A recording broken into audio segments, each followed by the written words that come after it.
us the story behind all the fishes which are been named after you. What exactly is the thing that actually drew you to natives? Channa is known to be a very difficult fish. He keeps the net inserted in the water for a few minutes, and then Don't you think that the fisheries department they should be hiring you as a consultant, as an expert for the benefit of fishes in nature? now give me 5K out of that. I know I'll get into trouble for saying this, but I don't mind because I challenge anyone to. How big is the native market in it? Let's take a moment to have a look at what fishes we have caught today. Love to know as to your entire journey. Now the fishes after quarantine are in Harvey's tank. Friends, you're heading for a big surprise today because our guest for today's video will be, well, let it be a surprise. Just can't tell you that it will be among the biggest name in the entire fish keeping industry of entire India.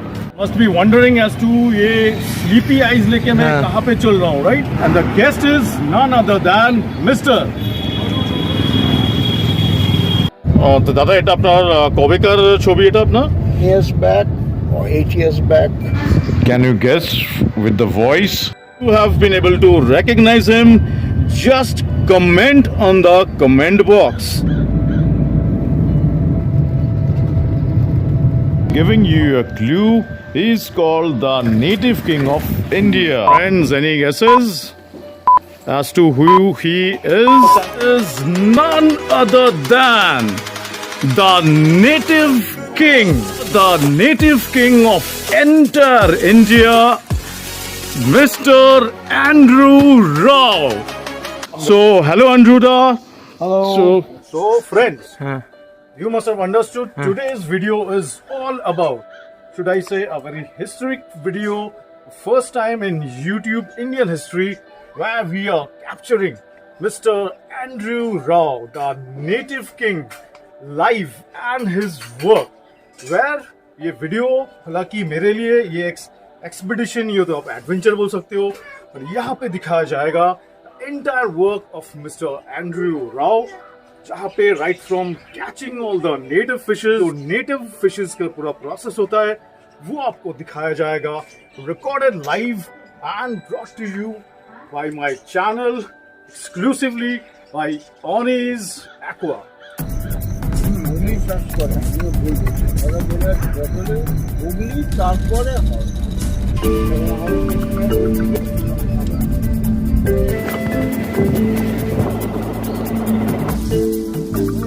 ছিল ঝাঁক ছিল পুরো উড়ে গেল গো।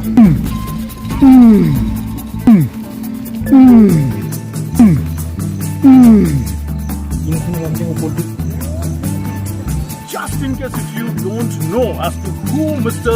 Andrew Rao is, he is one of the biggest exporter whereas Indian and native fishes are concerned, and more so उनके नाम पे रखा गया है 6 से 7 तरह का fishes. Yes,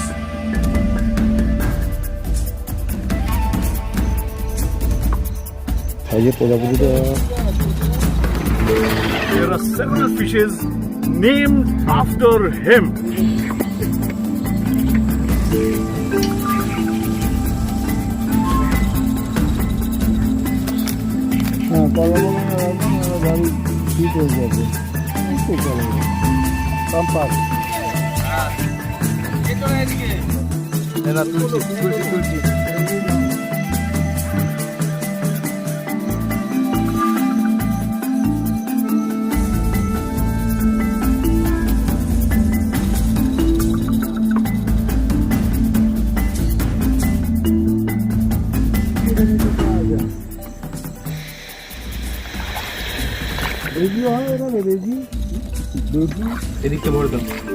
Hi, hello friends.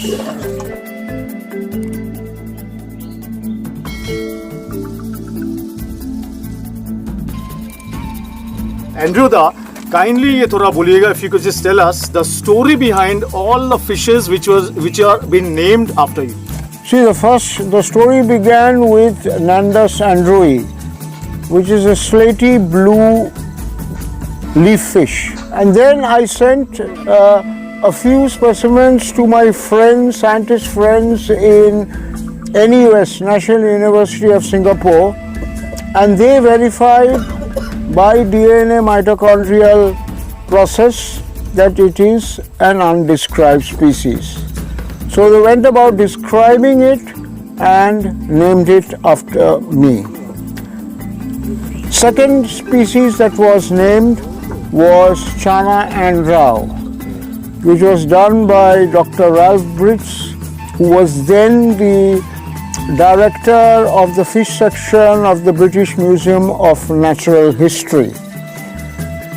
And you must be knowing very well Channa and Rao, or the dwarf neon snakehead. Absolutely. It's very popular. Absolutely. After that, one barb, one rice fish, one gara or alligator, and a couple of other fish, totaling around 7 species have been named after me. And above this, I have described, or not described, I have discovered more than 32 species of aquarium native fish which have been described under different names, not necessarily my name, and some are in the press.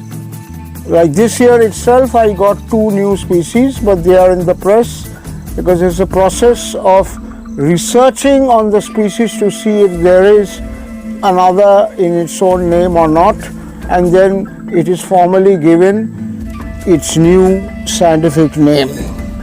So, Andrew, could you just kindly name some of them, please?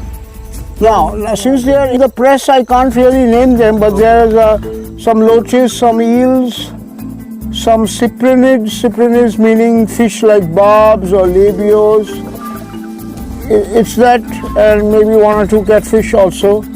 So once the descriptions will come out, then everyone will come to know, because it will be shown on Facebook and people will know what those are.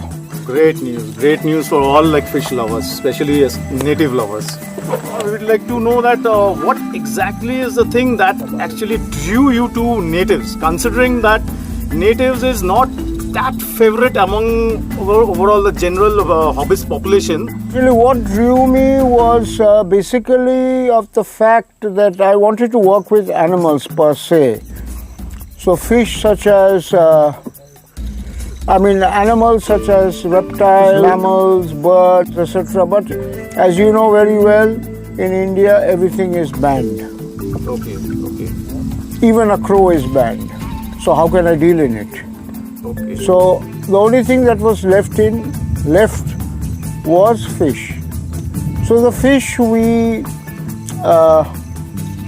I developed on because I wanted to make this my passion come career.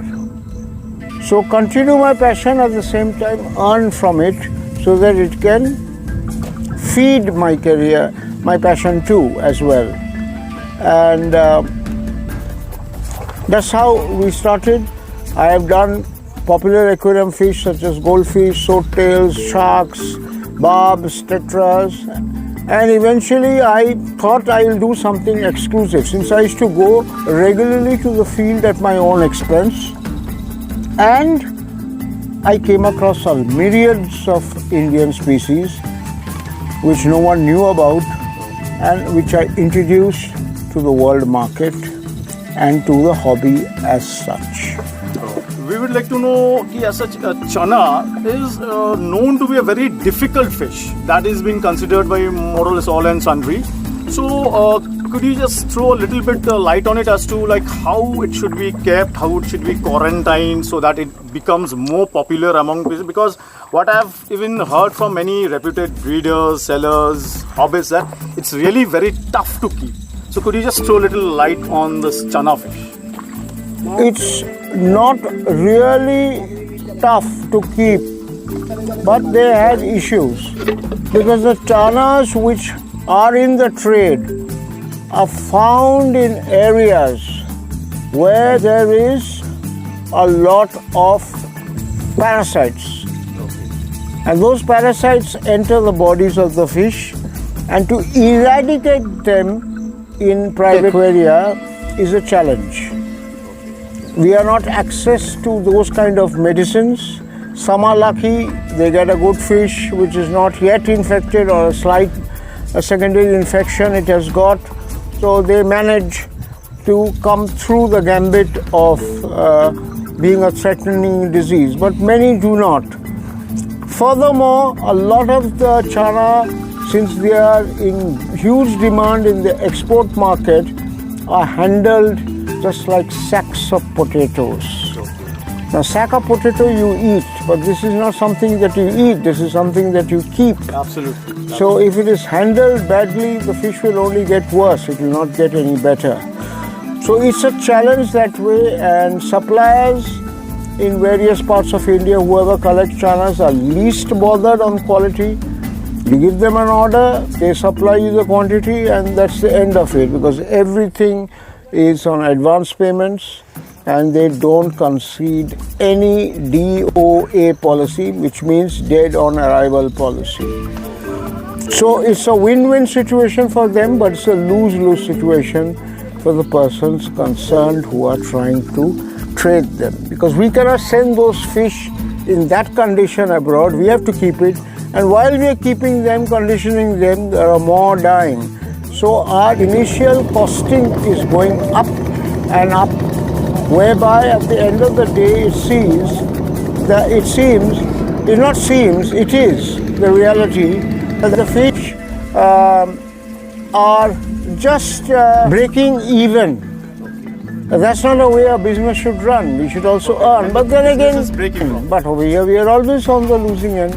So these are the current challenges, and some Channas are on the block for getting banned, like Channa Barca has been banned by the government of India, and there are 3-4 more species which are on the docks for getting banned. Sooner or later they will be banned, and that will be the end of everything. ये जरा बोलिएगा ना कि as to native fishes, कौन India का कौन सा parts में regions में मिलता है? Basically, a fish has to be beautiful, or a funny shape, or whatever. But it needs to catch the attention of the buyer. Not beauty is not the only yardstick by which it would go, but it's also funny shapes, grotesque looking. So the two major zones where such fish are found is the northeast, the western Ghats, and just recently the eastern Ghats are being explored. And then we have the usual fish like in West Bengal, the rivers of West Bengal, plain regions, and Orissa, Bihar, Tamil Nadu. These we have, but it's like just 1 or 2 items.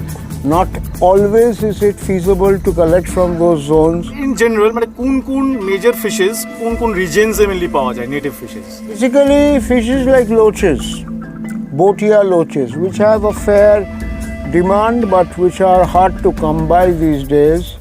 We get them in Maharashtra, we get them in Bihar, also in West Bengal, and the northeastern states.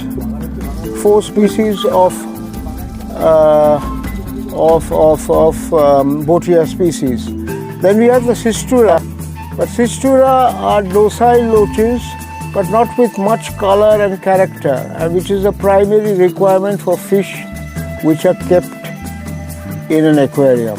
But there are some superb species like the scarlet loach and the crimson loach, and even the zodiac or batik loach, which are very good lookers. So there is a market for them. Those are all from the Western Ghat region. Now the market, unfortunately, earlier every Indian fish was something new. Buyers used to take whatever is available. Now they're choosing the cheapest fish on the list. Like as you're an exporter, so like in which countries does have demand of our native fishes? Which countries do you send regularly? Now basically the fish species can be broken up into two broad groups. Okay. One is channas, as you might have guessed. 5-6 species of channa, or maybe slightly more, which are going to China primarily, partly to Japan, Indonesia, Thailand, and Malaysia. Prices are more. We have a lot of indecent competition, because people of eastern region don't really know what is beef for business. Unfortunately, I have to say this. So they rather bend over backwards for customers' needs than asserting their own. I suppose that our natives must be having a decent demand abroad. Had, but not at present. Okay. no. So again, Due to unhealthy competition and due to non-availability of a lot of ordered fish. okay. Now, where did the fish go? The fish went because of habitat destruction, super pollution on a daily basis. Now, we can't go into the jungles to catch fish because it's not allowed, not permitted. So we can only catch fish from areas which is logistically feasible. Bad marketing by newcomers and less availability of much needed fish. This is the story. If not, this business would have been roaring. Friends, मेरा channel ऑनीज aqua को subscribe करके मुझे support और encourage करते रहिएगा, ताकि आइंदा भी मैं इस कदर का यूजफुल और इंफॉर्मेटिव वीडियोस आप लोग के लिए बना पाऊं. Part 2 to be released tomorrow.